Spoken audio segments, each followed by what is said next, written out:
রহমতুল্লাহি ওয়া বারাকাতুহু। আলহামদুলিল্লাহি রাব্বিল আলামিন ওয়াসসালাতু ওয়াসসালামু আলা রাসূলিহিল কারীম, আম্মা বাদ। ফাউযু বিল্লাহি মিনাশ শাইতানির রাজীম। বিসমিল্লাহির রহমানির রহিম। ইয়া আইয়ুহাল্লাযীনা আমানু ইন্নামাল খামরু ওয়াল মাইসিরু ওয়াল আনসাবু ওয়াল আজলামু রিজসুম মিন আমালিশ শাইতান।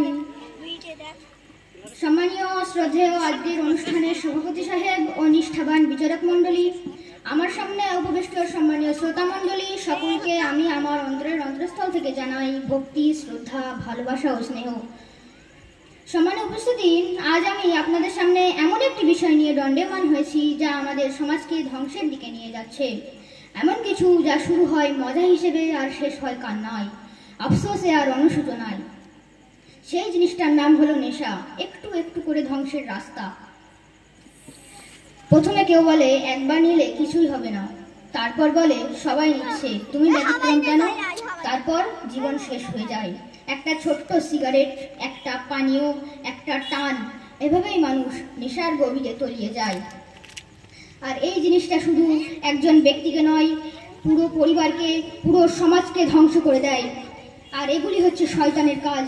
পবিত্র কোরআনে আল্লাহ বলেন, ইয়া আইয়ুহাল্লাযীনা আমানু ইন্নামাল খামরু ওয়াল মাইসিরু ওয়াল আনসাবু ওয়াল আজলামু রিজসুন মিন আমালিশ শাইতান।